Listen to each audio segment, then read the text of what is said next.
Ang mga kwento ng pag-ibig, kwento ng buhay, at kwento ng pag-asa dito sa Barangay Love Stories. Love Stories.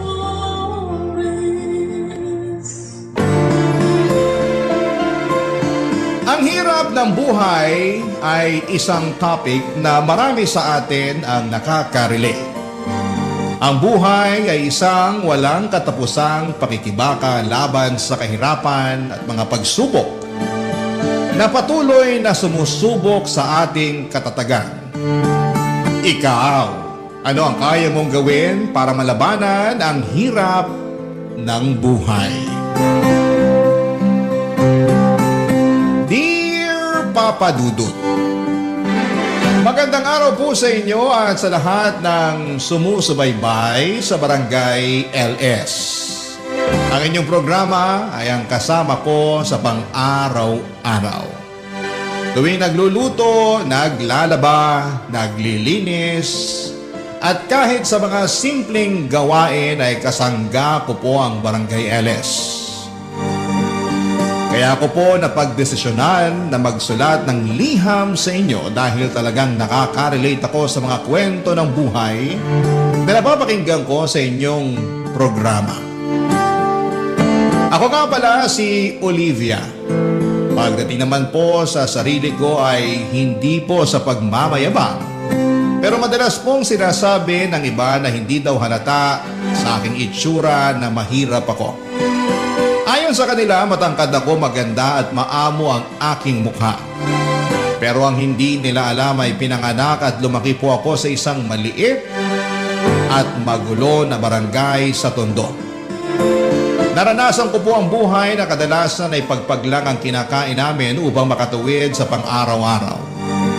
Pagpag po na siya ring hanap buhay ng aking mga magulang. Ako po ang panganay sa aming magkakapatid at dahil sa hirap ng buhay ay hindi po ako nakapagtapos ng high school. Marami po akong naranasan sa buhay na hindi ko naman ginusto. At hanggang ngayon ay naiisip ko pa rin minsan na unfair nga ang buhay. Kasi may mga tao na pinanganak na may kaya, samantalang kami ay salat na salat sa buhay. Salat na salat sa lahat ng bagay sa mundo. Habang lumalaki po ako ay aaminin ko po na napuno ako ng inggit. Tuwing nakikita ko ang mga kaedad ko na masaya at walang alalahanin. Habang ako naman ay rumarakit ng kung ano-ano para lamang makaraos. Isa po sa mga racket ko ay ang pakikipag-unahan sa paghahanap ng pagpag sa madaling araw. Pati na rin ang pag-iipon ng plastik at bote at pagtanggap ng mga labada. Lahat po ng ito ay para lamang makaramdam ng kahit kaunting ginhawa sa buhay. Kaya po sobrang naaawa ko sa mga kapatid ko na parang nagiging tulad ko na rin. Nangangalakal para lamang makatawid. Minsan po ay naiisip ko kung ano ba ang kasalanan namin upang maranasan ang ganitong klase ng buhay. Pero kahit na ganoon ay hindi po ako tumigil sa pagharap sa mga hamon ng buhay. Hindi po sumagi sa isipan ko na maghanap ng regular na trabaho dahil wala po akong sapat na edukasyon. At hindi ko rin po kasi nakakamta ng tiwala sa sarili. Pero nagbago po ang lahat ng kinausap ako ng aming kapitbahay na nagtatrabaho sa isang restaurant. Sinabi po niya, may naghahanap sila ng mga waitresses at gusto niya raw akong tulungan. Doon po ako nagkaroon ng lakas ng loob na subukan at sa kabutihang palad ay natanggap po ako bilang isang waitress. Ngunit habang nagtatrabaho po ako doon ay mas lalo kong naramdaman ang kawalan ng hustisya. Bakit kahit na anong sipag at overtime ko ay parang hindi ko pa rin nararamdaman na umaangat ang buhay ko. Kaya ang tanging bagay na ipinagpapasalamat ko na lamang po ay ang wala akong anak. Sa mga panahong yon ay naiisip ko po na kung sakaling mag-aasawa ko balang araw ay gusto ko na lamang po na may kaya sa buhay ang makakasama ko. Kasi sa dami ng mga pinagdaanan at feeling ko ay deserve ko na rin ang mabigyan ng marangya at magandang buhay. Pero nagbago po ang lahat nang unti-unti akong kinausap ng aming restaurant manager na si Miguel. Alam ko po na hindi ganong kayaman si Miguel, pero sa mga oras na nagkakaroon kami ng pagkakataon na mag-usap, ang pakiramdam ko po ay parang nawawala ang lahat ng bigat sa buhay ko. Pero ni minsan po ay hindi ako naglihim kay Miguel. Sinabi ko sa kanya ang kagustuhan ko na makabingwit ng mas mayamang lalaki para makaangat sa buhay. Pero hindi ito naging sapat para tigilan niya ako sa kanyang pagpapakyut. Nang sinabi po sa akin ni Miguel na gusto niya akong ligawan, sobrang saya ko po. Pero nalilito din po ako. Kasi aaminin ko po na mahal ko siya pero pinipigilan ako ng kagustuhan ko na umangat sa buhay, Papa Dudut.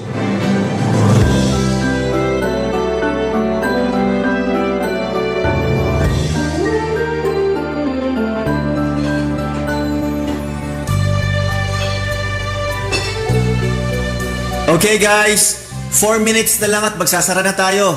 Linisin nyo na ang mga kailangan linisin para makauwi na tayo. Olivia, sandali lang. Pwede ba kitang makausap? Oo naman sir, ano pong kailangan nyo? Ano ka ba? Sinabi ko na naman sa'yo na tigil-tigilan mo nang kakatawag sa akin ng sir. Miguel na lang. Pero boss kita eh. Nakakailang naman kung Miguel ang itatawag ko sa'yo dito, diba? Baka mamaya sabihin pa ng iba natin kasama dito na pinapaboran mo ko. Kung yan ang gusto mo, sige, ikaw bahala. Pero Olivia, may itatanong sana ako sa'yo. Ano naman yun? Kailan mo ba ako sasagutin? Ha? Nagpapatawa ka ba? Olivia, 8 months na ako nanliligaw sa'yo. Ano? Nililigawan mo pala ako? Hindi sa nanunumbat ako pero palagi kitang niyayaya na sabayan ako mag-lunch. Tapos paminsan-minsan sabay pa tayong nagko-commute pa uwi. Tapos nililibre rin kita. Sandali lang. Nililigawan mo pala ako sa lagay na yan?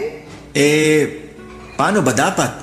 Sir, Miguel, aaminin ko na magaan ang loob ko sa'yo. Hindi ko naaalala ang mga problema ko tuwing kinakausap mo ko at mas nagaganahan ako magtrabaho dahil sa'yo. Pero hindi na naman sikreto sa'yo yung priority ko sa buhay, di ba? Alin dun? Yung makapangasawa ka ng mayamang lalaki? Olivia naman, hindi lahat ng bagay ay nabibili ng pera. Madali lang para sa'yo sabihin yan kasi hindi mo naman naranasan yung nararanasan ko eh. Sawang-sawa na ako sa buhay ng isang kahig, isang tuka. Yung tipong kahit anong kayod ko, hindi pa rin ako umaasenso. Wala rin naman ako magagawa kasi hindi naman ako nakapagtapos ng pag-aaral. Tapos karamihan pa ng trabaho dito sa Pilipinas, naghahanap ng college graduate o di kaya college level. Sobrang swerte ko na lang talaga at nakapasok pa ako dito sa restaurant. Hindi naman mahalaga sa akin ang estado mo sa buhay eh.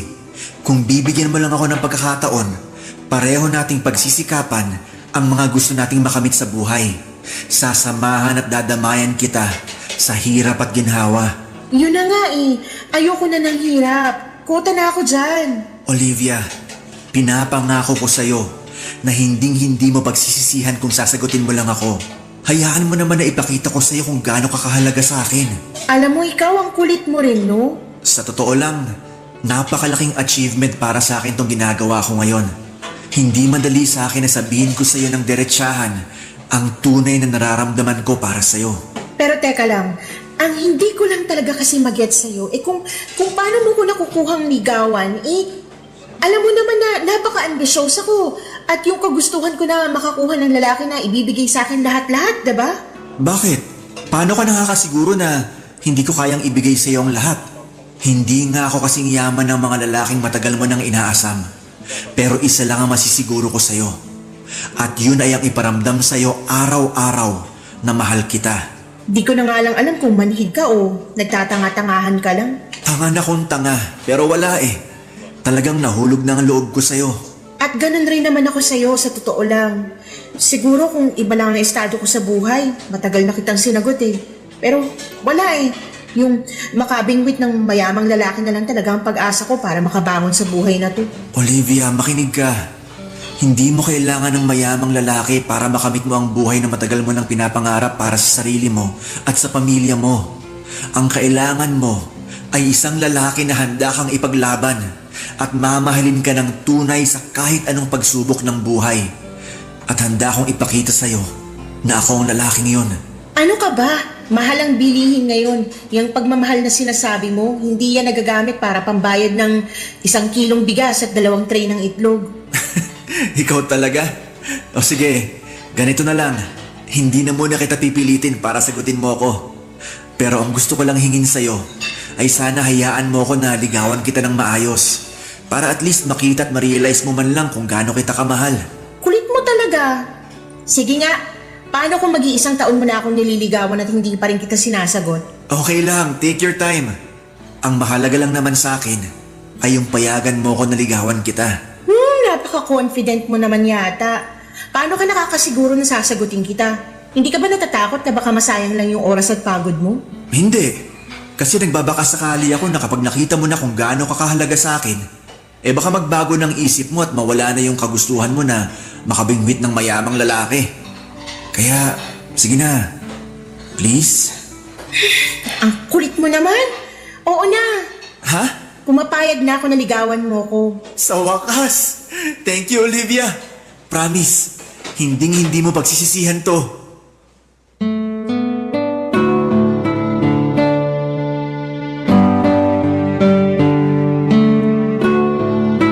Sobrang kulit ni Miguel noong araw na yon, Papa Dudut. Ewan ko ba sa kanya, harap-harapan ko na ngang sinabi sa kanya na gusto kong mag-asawa ng mayamang lalaki pero hindi pa rin niya ako tinantanan. Siguro'y nagbabaka sakali siya na habang nililigawan niya ako ay magbabago ang isip ko. At hindi siya nagkamali kasi pagkatapos ng 6 months na panliligaw ay sinagot ko na siya. Ewan ko ba? Parang iba talaga ang damdamin kapag puso na ang usapan. Kasi palaging kinokontra ng puso ang mga plano ng utak mo. Pero kahit na ganoon, Papa Dudut, ay hinding-hindi ko pinagsisihan ang desisyon ko na sagutin si Miguel. Kasi tinupad niya lahat ng pangako niya sa akin.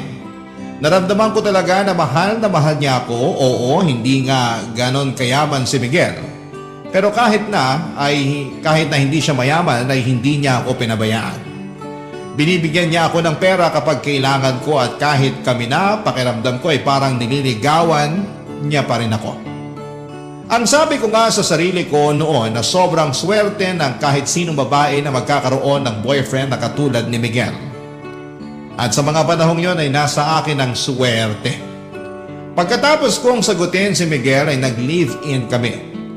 Si Miguel ay umuupa siya ng maliit na studio type apartment at aaminin ko, kahit maliit lang yon, malaking upgrade na yon kumpara sa bahay namin sa Tondo na butas-butas at baka matitibag na sa susunod na bagyo. Pero kahit na ganoon, naging masaya kami ni Miguel.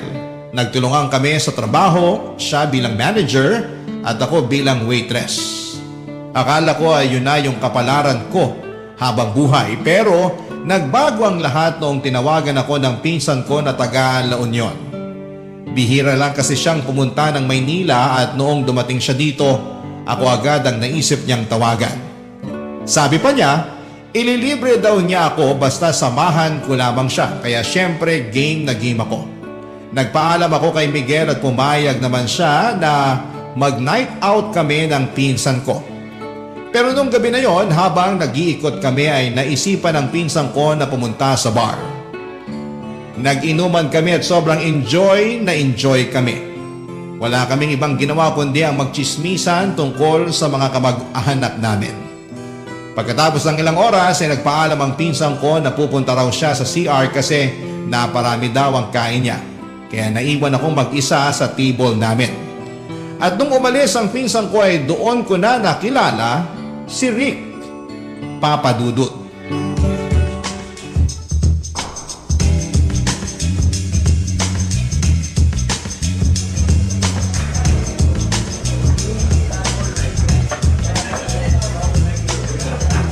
Hello, miss. Umalis na ba yung kasama mo? Ha? Sino ka? I'm sorry. Ako nga pala si Rick. Actually, kanina pa kita pinagmamasdan at gustong kausapin.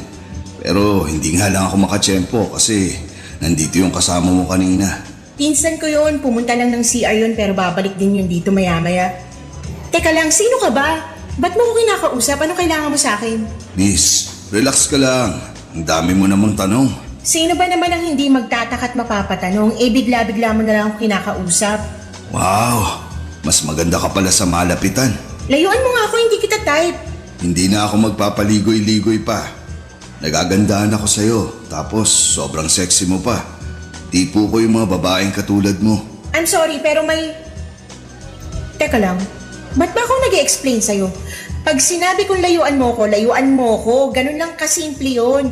Matuto kang tumanggap ng rejection. Ang pangit-pangit mo, pero ang lakas ng loob mo, ha? Diyan ka na nga. 20,000 pesos. Ha? 20,000 pesos para makasama kita ng isang buong gabi. Ano akala mo sa akin, pok-pok? Aanhin ko naman yung 20,000 mo.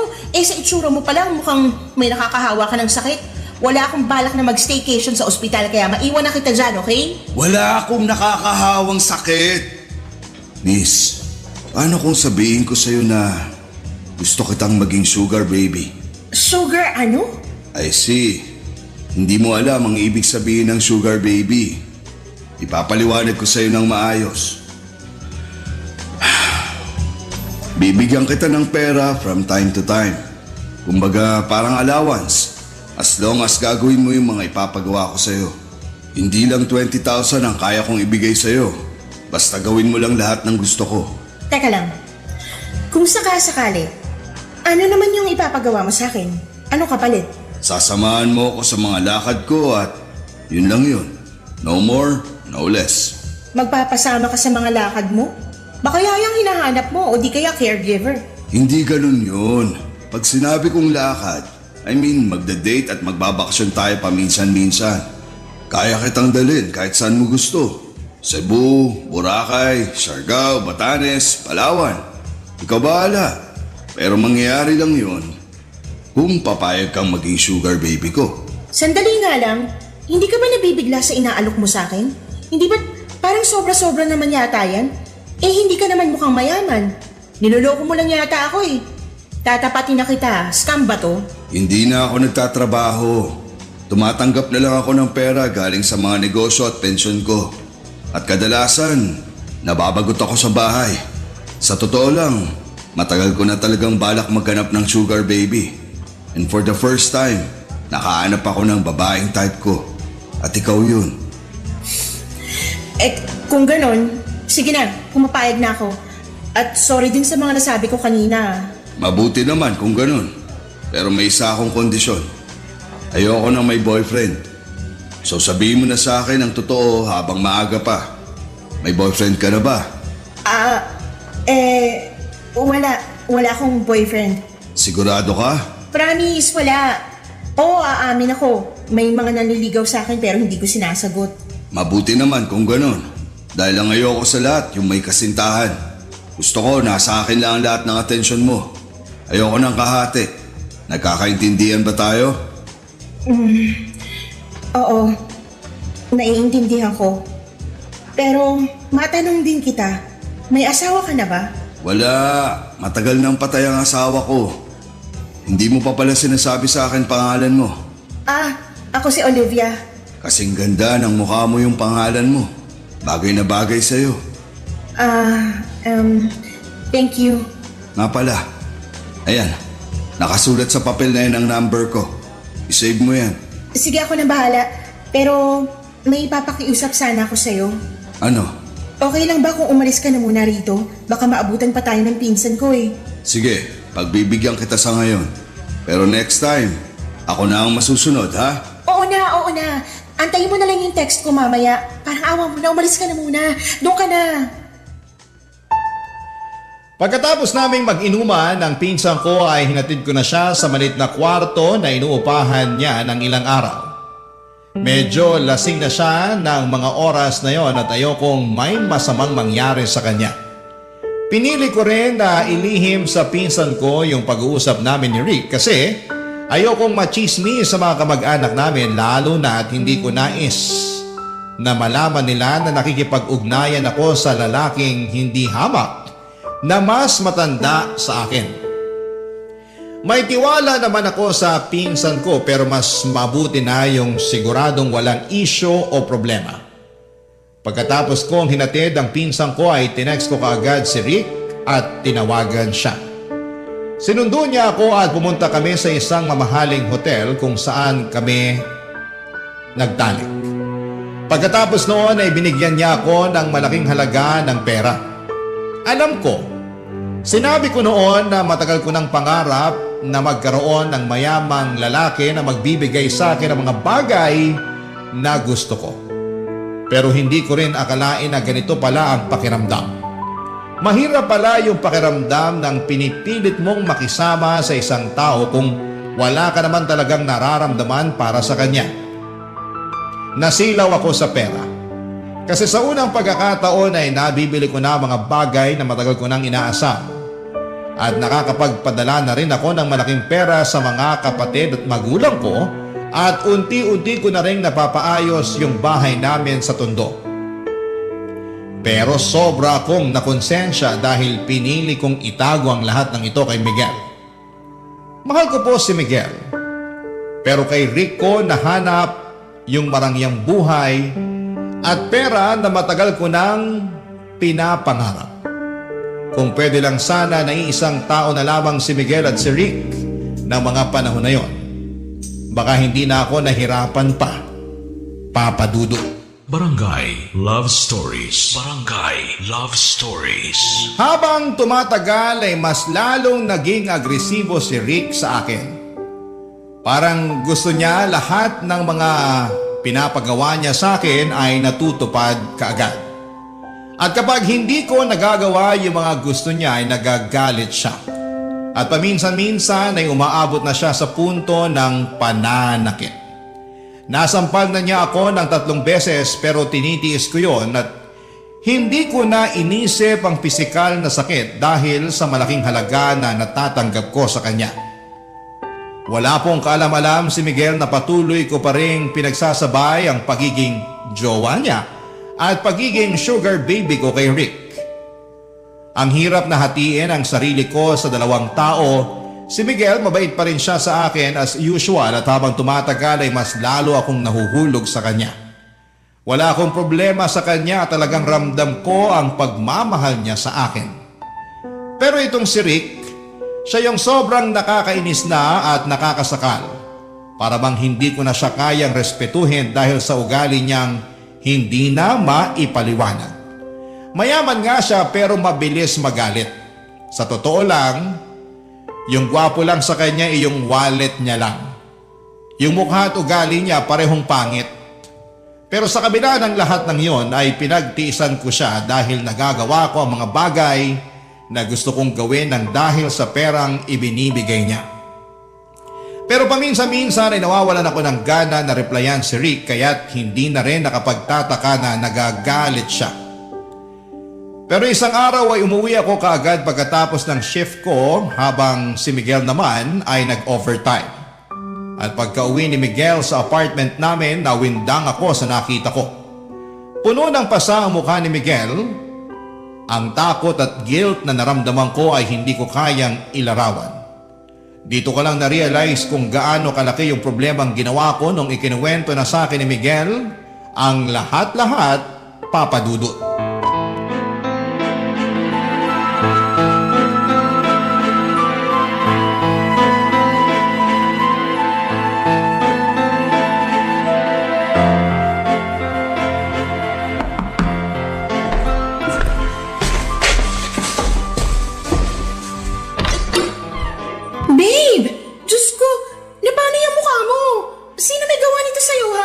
Olivia, sabihin mo nga sa akin ang totoo. May iba ka pa bang kinakasama? Wala, ano ka ba? Bakit mo naman naitanong yan? Inabangan ako ng lalaki nakakotse at pinabugbog niya ako sa tauhan niya. Pinagbantaan niya ako na layuan na raw kita dahil kung hindi, papatayin daw niya ako. Diyos ko. Magsalita ka, Olivia! May alam ka ba tungkol sa nangyari sa akin? Miguel, babe, I'm so sorry, pero... Magsalita ka! Babe, I'm sorry. May sugar daddy ako. Ano? Pero hindi ko lubos akalain na masasaktan ka niya. Babe, maniwala ka. Wala akong alam sa ginawa niya sa'yo. Pinagtaksilan mo ako? Nagpakababa ka para lang makuha mo yung mga luhong matagal mo nang inaasam-asam? Grabe ka naman, Miguel. Ang sakit mo naman magsalita. Tapatin mo nga ako? Minahal mo ba talaga ako? Mahal mo ba talaga ako? Oo, mahal kita, Miguel. Kung ganun, paano mo nagawa sa akin to? Kulang pa ba yung sakripisyong binibigay ko sa'yo? Kulang pa ba yung pagmamahal ko para sa'yo, ha? Wala akong nilihim sa'yo simulat sa pool, Miguel. Matagal mo nang alam yung kagustuhan kong umasenso man lang sa buhay. Oo, alam ko! Alam na alam ko yan! Kaya nga ako nasasaktan eh! Kasi umasa ako na balang araw magiging sapatin sa'yo ang pagmamahal na binibigay ko. Ano bang kulang sa akin, Olivia, ha?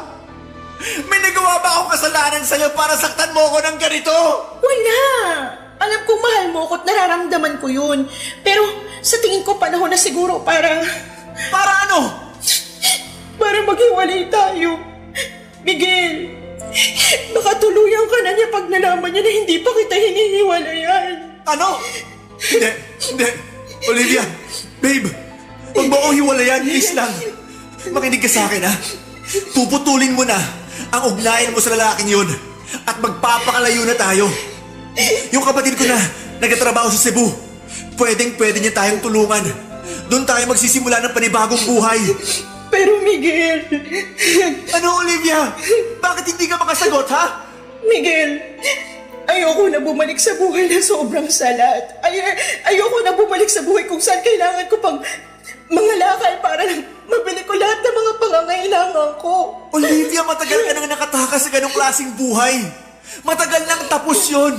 May maayos ka na na trabaho ngayon at nandito na ako para tulungan ka. At isa pa, hindi naman kita pinahihirapan ah. Pero kulang, Miguel. Kulang na kulang eh. Sa tingin mo ba, sapat na yung sinasahod mo bilang manager ng restaurant at yung sinasahod ko bilang waitress?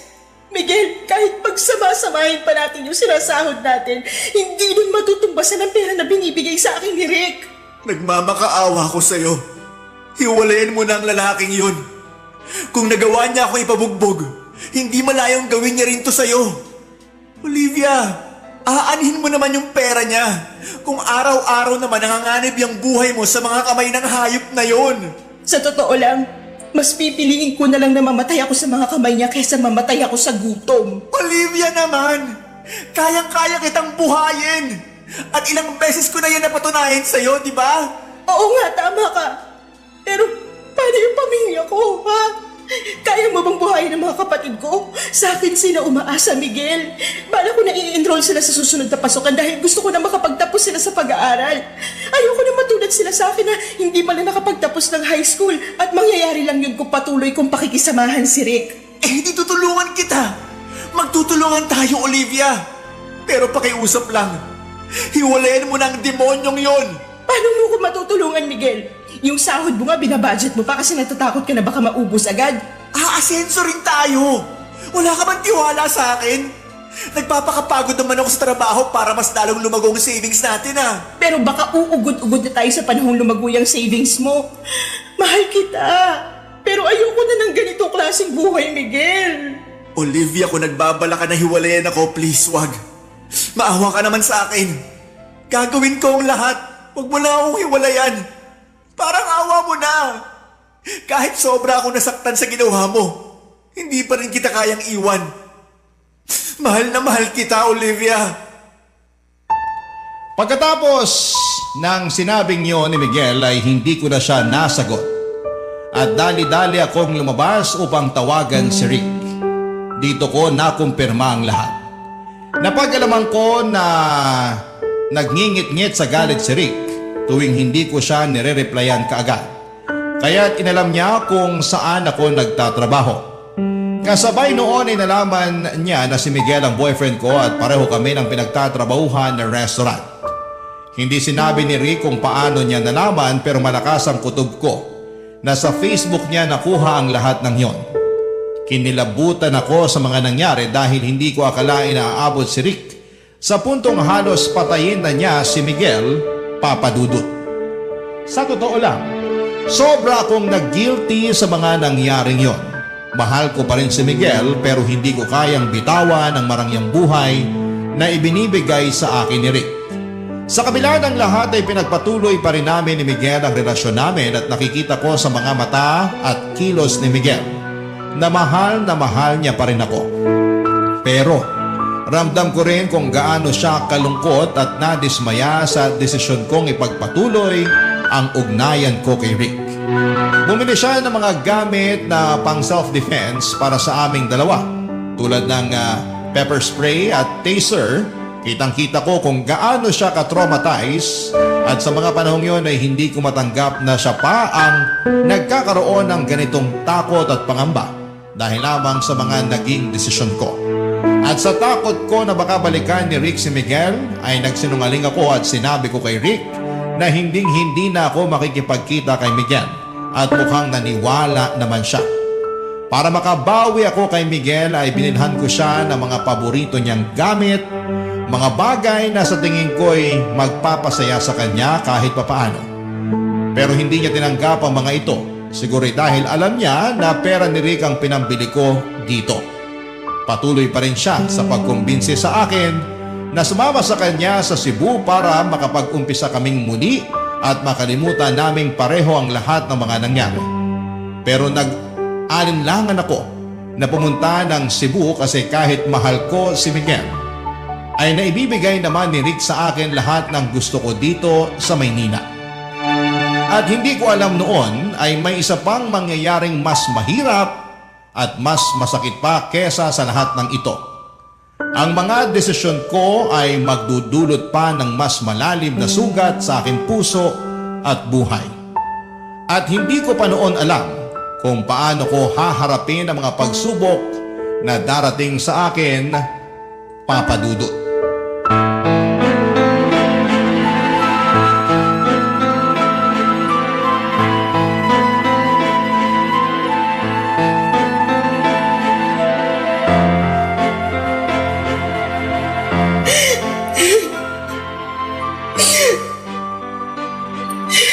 Olivia, babe, bakit ka umiiyak? Sinaktan ka ba ng hayop na Rick na yon? Sabihin mo lang sa akin at hindi na ako magdadalawang isip na sugurin siya. Oo, aaminin ko na takot ako sa kanya kasi mayaman siya at pwedeng-pwede niya ako ipatumba kung gugustuhin niya. Pero hindi na ngayon. Kaya ko gawin ang lahat para sa iyo, babe. Hindi na ako magpapasindak sa kanya. Hindi ganun yun. Kung ganon, ba't ka umiiyak, ha? Tingnan mo tong pregnancy test. Buntis ako. Teka lang, paano naman mangyayari yun eh? Palagi naman tayong gumagamit ng proteksyon. Olivia, hindi. Hindi! Sabihin mo sa akin na hindi totoo yan! Miguel, babe, I'm sorry. Pero kasalanan to ni Rick eh. Nagagalit siya at sinasaktan niya ako kapag hindi ko sinusunod yung gusto niya tuwing nagtatalik kami sa kama. Olivia naman! I'm sorry. I'm so sorry. Babe, makinig ka sa akin. Itutuloy na natin to. Pupunta na tayo ng Cebu sa Makalawa. Doon na tayo magsisimula ng bagong buhay kasama ang batang yan. Ako ang tatayong ama niya, naintindihan mo? Hindi ako makakapahayag na lumaki ang batang yan sa piling ng tatay niyang hayop. Kinausap ko na ang kapatid ko at handa siyang tumulong para makapagsimula tayo ulit. Miguel, anong alam natin sa pagpapalaki ng bata? Hindi natin kakayanin to. Paano natin bubuhayin ang batang to? Malulupog lang tayo sa utang. So ano gusto mong gawin? Ipaako sa Rick na yun ang batang yan? May kaya si Rick. Kayang-kaya niyang buhayin ang batang to. At isa pa, kahargo at responsibilidad niya rin ang batang to. Mabibigyan niya ang anak ko ng buhay na kahit kailan, hindi natin mabibigay sa kanya. Teka lang, bakit nararamdaman ko na parang gusto mo nang sumama sa lalaking yon, ha? Miguel, kung hindi lang dahil sa batang to, hindi kita iiwan eh. Olivia, hindi. Huwag mong gawin sa akin to. Babe, ilang beses ko ba ipapaalala sa'yo na hiwalayin mo na ang lalaking yon? Hindi mo ba nakikita na unti-unti niya nang sinisira ang buhay mo? Hindi ka nga namumulubi pero hawak ka naman sa leeg ng lalaking yon. Napapaigot ka na niya sa mga palad niya. Gagawin ko lahat para sa anak ko, Miguel. Ayokong lumaki ang anak ko sa hirap. Pero babe, sasaktan ka lang ng lalaking yon. Matagal ko nang tinitiis ang pakikipagkita mo sa lalaking yun dahil mahal na mahal kita. Pero hindi naman pwede na habang buhay tayo ganito. Na habang buhay ka magpapakaalila sa hayop na yon. Magkaroon ka man lang sana ng konting respeto para sa sarili mo, Olivia. Alam ko kung anong ginagawa ko, hindi ako tanga. Alam ko kung anong nakukuha ko kay Rick, okay? Ano? Pera! Magandang buhay para sa pamilya ko at respeto ng mga tao na dati akong tinatapak-tapakan dahil walang-wala kami. Respeto? Oo, Miguel, respeto. Respeto sa'yo? O sa pera mo? Alam mo, Miguel, kung ikaw gusto mo maging mahirap habang buhay, gawin mo. Magiging masaya pa ako para sa'yo at hindi kita pipigilan. Pero eto lang ang ipapaalala ko sa'yo, ha. Wala kang karapatang husgahan ako kung gusto kong yumaman. Oo, Olivia. Hindi nga ako kasing yaman ni Rick. Pero kahit kailan, hindi ko ibebenta ang pagkatao ko. Ang kapal ng mukha mo. Alam mo kung anong problema mo? Hindi mo na alam ang ibig sabihin ng totoong pagmamahal. Dahil puro pera na lang ang nasa utak mo. Tapatin mo nga ako, Olivia. Totoong masaya ka ba talaga, ha? Oo, masaya ako. Mayaman na ako. Nabibili ko na lahat ng gusto ko. Pero hindi nabibili ang tunay na pagmamahal. Ang pagmamahal na patuloy mong binabaliwala dahil lang sa ambisyon mo na magkaroon ng limpak-limpak na pera. Sino bang may sabi sa'yo na gusto ko ng pagmamahal? Buwisit na buhay to. Alam ng Diyos na ginawa ko ang lahat para sa'yo, Olivia. Kailan pa ba ako magiging sapat sa'yo, ha? Ano ba talagang gusto mong mangyari? Hindi ko na alam. Ewan ko. Naguguluhan na ako. Pwes ako alam ko. Dahil mahal na mahal kita. Olivia, babe. Sumama ka na sa akin papuntang Cebu. Please lang. Nagmamakaawa ko sa'yo. Gawin mo to para sa akin. Para sa sarili mo. At para sa magiging anak natin. Handa akong ituring ang batang yan na parang anak ko na rin. Basta sumama ka na lang sa akin, please. Miguel, kung hindi ako lalayo, patuloy lang kitang mamahalin.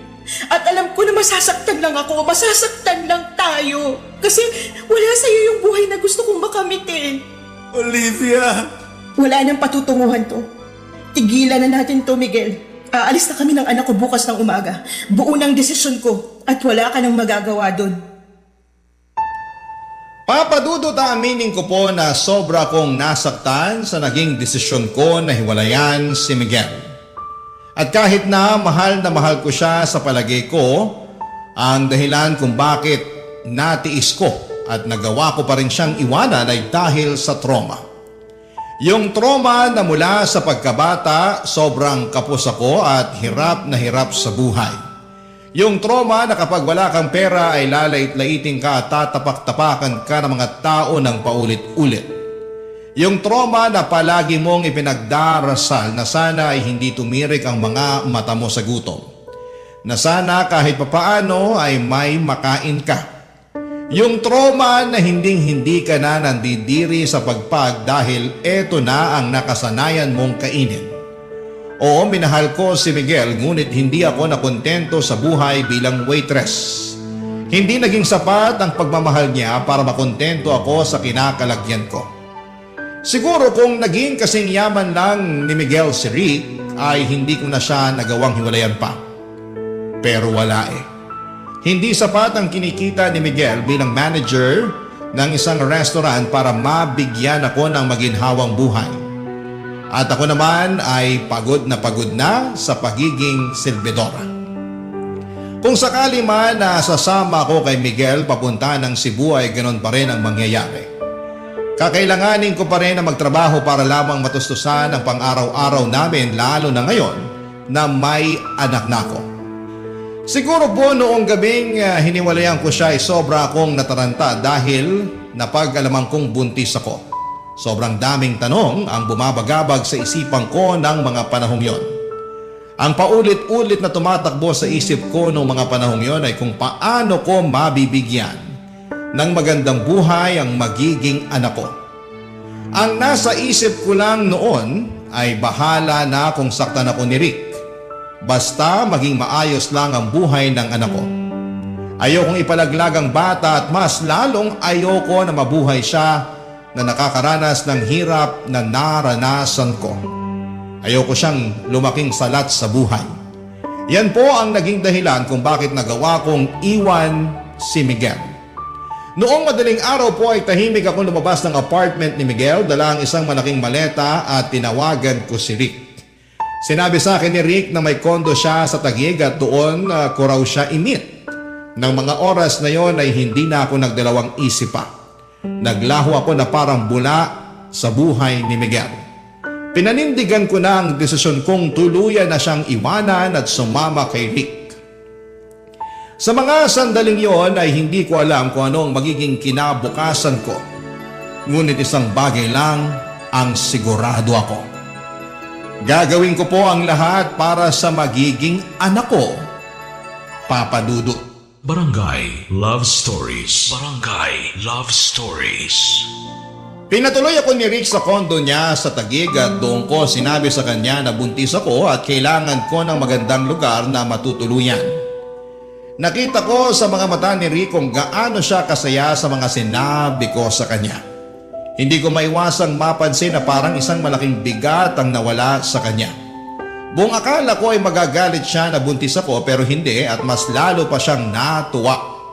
Nang mga panahong yon ay hindi ako nagsisi sa desisyon kong iwanan si Miguel. Siguro ay marami sa mga kabarangay natin ang magagalit sa ginawa ko at marami sa kanila ang baka magsabi na boba, gaga o mukhang pera ako at malamang ay hindi nila ako maintindihan. Pero aminin na po natin na sobrang hirap na ng buhay ngayon. Yung 1,000 pesos ay bihira ng umabot ng 3 araw. Kung ang mga college graduate nga ay nahihirapan na maghanap ng trabaho o nagtitiis sa trabaho na hindi kalakihan ng sahod, paano na lamang ang katulad ko na hindi man lang nakapagtapos ng high school? Uulitin ko, sobrang hirap ng buhay ngayon. Kahit mga trabaho tulad ng pagiging janitor ay hinahanapan na ng high school diploma. Kaya noong mga panahong yon ay ginawa ko na lang ang tingin kong praktikal at makakabuti para sa anak ko. Gusto ko lang na mabigyan siya ng maginhawang buhay at hindi ko ginusto na mabuo ang anak ko pero andito na to. At kahit kailan ay hindi sumagi sa isipan ko ang ipalaglag siya. Ang tanging magagawa ko na lamang ay ang magsakripisyo para sa kabutihan ng anak ko. At ang sakripisyong iyon ay ang tuluyan ng iwanan si Miguel para kay Rick. Nang gabing yon, nang pumunta ako sa kondo ni Rick sa Taguig ay halos hindi na kami nakatulog dahil pinag-uusapan na namin ang mga susunod na hakbang sa buhay namin. Tinutok namin ang mga plano para sa hinaharap lalo na ngayon at daladala ko na ang anak namin ni Rick. Ibinahagi ni Rick ang kanyang mga plano para sa amin at sa anak ko at naramdaman ko na parang tunay talaga siya na nagmamalasakit sa pagbubuntis ko, na parang ang bawat usapan namin ay nagiging isang hakbang patungo sa mas magandang kinabukasan. Nang mga panahong yon, araw-araw kong ipinagdarasal na sana'y ituring na ako ni Rick hindi lang bilang isang sugar baby, kundi bilang isang tunay na asawa dahil na rin sa magiging anak namin. Kasi kahit papaano ay gusto ko naman na magkaroon ng happy family ang bata. Oo, aaminin ko na di hamak na mas gwapo si Miguel kay Rick pero ewan ko ba, Papa Dudut. Habang tumatagal ay nawala na ako ng pakialam sa itsura ni Rick. Ang nagagawa nga naman ng pera, may kakaibang epekto ito sa tao. Sa puntong hindi mo na alam kung ano ang totoo at kung ano ang tama.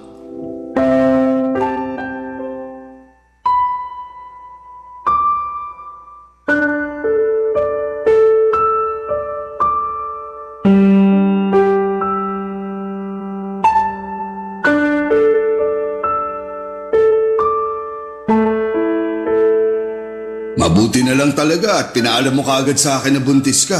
Oo, at alam ko rin naman na mabibigyan mo ng magandang kinabukasan tong batang to eh. Exactly. Kaya tama lang ang desisyon mo na lapitan ako. Alam mo, sa totoo lang, hindi ko talaga inaasahan na mabubuo tong bata na to. Pero wala na akong magagawa kaya sana tulungan mo ko.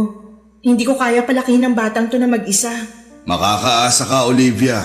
Hindi ko kayo pababayaan. Salamat naman. Huwag ka na masyadong mag-alala. Makakasama sa'yo yan. Pero sandali lang, Rick. Paano nang magiging setup natin ngayon? Siyempre iba na ngayon kasi magkakaroon na tayo ng baby, di ba? Huwag kang mag-alala, Olivia. Pananagutan kita at ang batang yan. Aalagaan kita hanggang sa mga anak ka. Dito na kayo ni baby titira sa kondo. Solong-solo nyo na ang kondo na to. Ha? Kami? Bakit ikaw? Hindi ka ba titira dito kasama namin? Yung mga negosyo ko kasi, paminsan-minsan, alam mo naman, kailangan asikasuhin. Kaya huwag ka na magtaka kung may mga panahon na madaling araw na ako makakauwi dito. O di kaya may mga araw na hindi na ako matutulog dito. Ganun ba? Sayang naman. Gusto ko sanang nandito ka palagi para maasikaso natin pareho si baby eh. Huwag ka nang mag-alala. Alam mo naman siguro na sa negosyo ko nang gagaling ang limpak-limpak na pera na binibigay ko sa'yo, di ba? Paano na tayo kung babaliwalain ko ang mga negosyo ko? Yung pension mo, hindi pa ba sapat yun? Ano ka ba? Baril lang yung pensyon ko kumpara sa mga kinikita ko sa mga negosyo ko. Sige, ikaw nang bahala. Basta yung sustento ko ha. Ako na bahala doon. Sa katunayan yan, mas lalakihan ko pa ang binibigay kong pera sa'yo dahil buntis ka. Hindi ka pwedeng ma-stress. At gusto ko na nabibili mo lahat ng mga gusto mo para sa magiging baby natin. At syempre, para na rin sa sarili mo. The best ka talaga. Pero sandali lang. Sigurado ka ba na hindi na kayo nagkikita ng Miguel na yon? Ha? Bakit mo naman naitanong yan? Naninigurado lang. Kasi sa susunod na makita ko pa yung lalaki na yan na aaligid-aligid sa'yo, hindi na ako magdadalawang isip na tuluyan yun. Sinasabi ko sa'yo. Ano ka ba naman, Rick? Matagal na kaming tapos ni Miguel. Simula nung ipabugbog mo siya, hindi ko na siya nilapitan at agad-agad na ako nakipaghiwalay sa kanya. Siguraduhin mo lang, Olivia. Kasi kapag nalaman ko na nagsisinungaling ka, tatamaan ka sa akin. Eto naman, sobrang seloso. Promise, kahit tingnan mo pa tong cellphone ko, wala kang makikita na kahit ano tungkol kay Miguel kasi matagal na kaming wala. Mabuti naman kung ganun. Ay, wag na nga natin pag-usapan yun. Nandito na ako, 'di ba? Sayong-sayo na ako. Tulad ng matagal mo nang gusto. Teka lang, saan ka nga pala tumutuloy nung naghiwalay kayo ng Miguel na yon? Pinapangako ko sa'yo, Olivia. Tatamaan kayo pareho ng lalaking yun sa akin kapag nalaman ko na niloloko mo lang ako. Ano ka ba? Oo sige, aaminin ko. Kay Miguel ako tumitira nung kami pa. Pero nung naghiwalay na kami, doon na ako sa pinsan ko sa Novaliches nakikitira. Siguraduhin mo lang na totoo yung mga sinasabi mo. Dahil ang ayoko sa lahat, yung pinaglalaruan ako. Payakap nga. Eto naman sobrang seloso.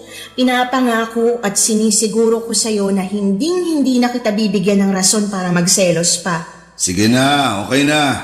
Naniniwala na ako sa'yo. Nga pala. Oh, etong allowance mo. 40,000? Para saan to? Kung dati, once or twice a week lang kita binibigyan ng pera, pues, ngayon masanay ka na araw-araw na kitang bibigyan ng pera. Iba na ang sitwasyon ngayon. May anak na tayo at gaya nga ng sinabi ko, ayokong nasa-stress ka. Ibang klase ka talaga. Amazing. Walang makakatalo. Ano kayang gagawin ko dito? Ay, alam ko na. Mamimili ako ng mga gamit ng bata. Crib, baby bottles, lampin, lahat-lahat na. Sumama ka na kaya sa akin? Nako, ikaw na lang. May kailangan pa akong asikasuhin bukas. Ay, ano ba yan? Bukas ka agad? Ipagpaliban mo na muna yan. Sige na naman Sumahan mo naman ako. Ang kulit mo naman! Sinabi ng busy ako eh! Sige na, huwag ka na makulit.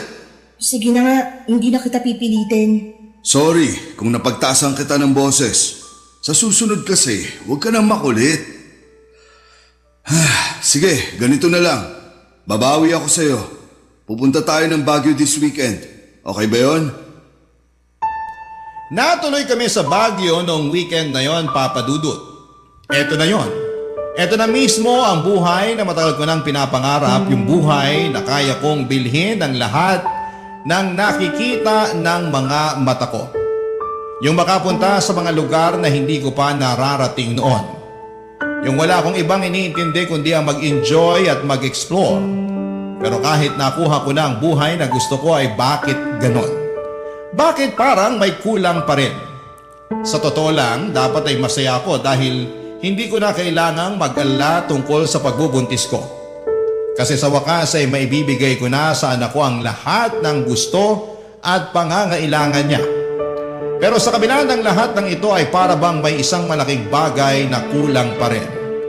Siguro nga dahil magkaiba ang pakikitungo sa akin ni Miguel kumpara kay Rick. Noong nagtatrabaho pa ako bilang waitress, palagi akong inaasikaso ni Miguel. Siya pa yung nagluluto ng almusal namin at siya rin ang naglilinis ng bahay para hindi na ako mapagod. Samantalang si Rick ay palaging wala sa kondo at ang ginagawa lang niya ay ang magbigay sa akin ng pera. Sa totoo lang,